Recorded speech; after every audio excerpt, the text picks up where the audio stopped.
Hope you can hear this. It's a bit blowy today. Wow, I wasn't expecting that from that video.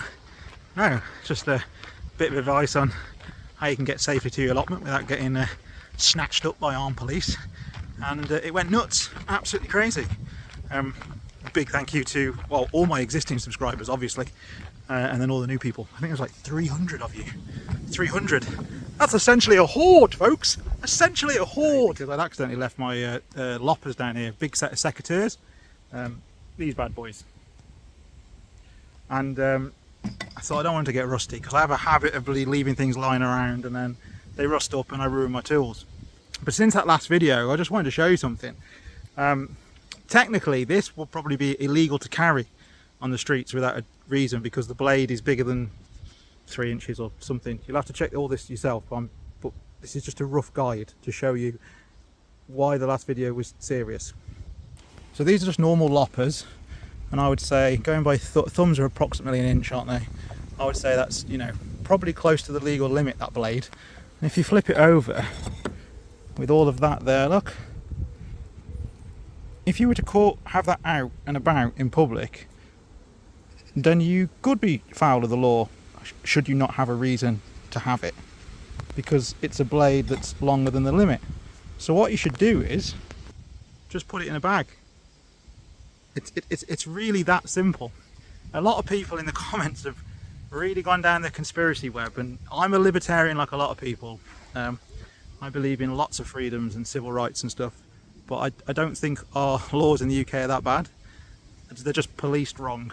Like everything, I think the police like to overreach and overstretch, and it's a fine balance because they police by consent. And so what you just do is you put your tools in a bag, and then the public can't see them and no one's concerned. And then if the police do stop you, you say, well, it's not an offensive weapon, officer, because it's in a bag and I'm transporting it to the place of business, work, or wherever I intend to use it. If you want to, put them in like a leather folder, you know, satchel, tie them up, even put them in a lockbox if you want to be really secure. But the country's not going to the shit just because there's a few dodgy coppers. The country's going to a shit for a lot of other reasons, which I won't get into this video because I know it pees people off. But yeah, just put your tools in a bag and we'll be all good.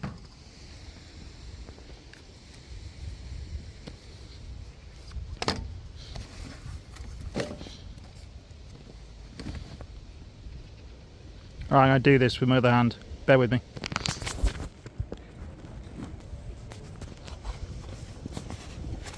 There we have it.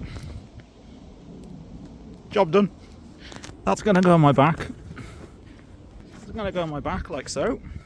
Because although I have my car with me and stuff, it's still 50, 100 metre walk on public land to get to my car.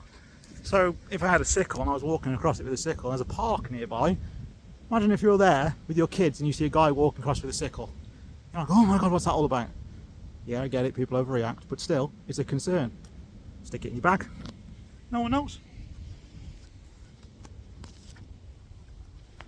I really don't see what the problem is, folks. I made that video to highlight it so people didn't fall foul. So, put your tools in a bag. Don't talk to the police. You'll be right.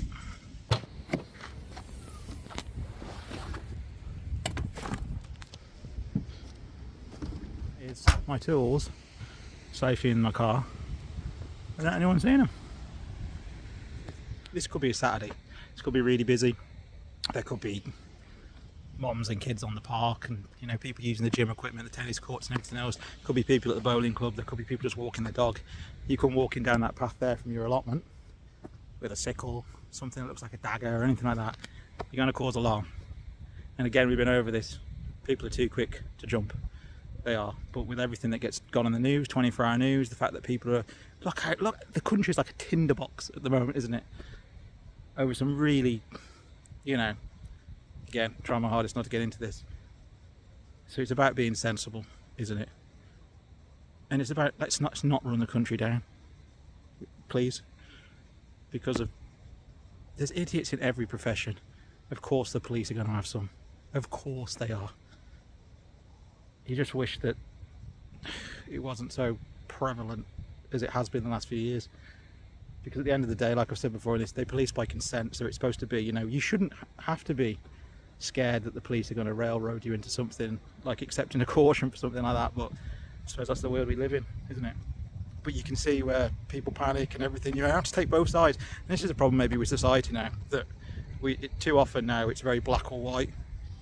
Read the comments on that video, and the fact of the matter is it's not, is it? It's not black and white at all. We're all human beings and we're all trying to get along on this spinning rock in space, and it's normally the idiots that make it worse for everybody, regardless of where you stand politically, socially, culturally or whatever else. It's always spoilt by idiots. I often say to people that years ago, before the internet, every pub had an idiot and we just used to ignore them. But then the internet let all the idiots get together and communicate and organise. And there's nothing worse than organised idiots. Nothing worse than organised idiots.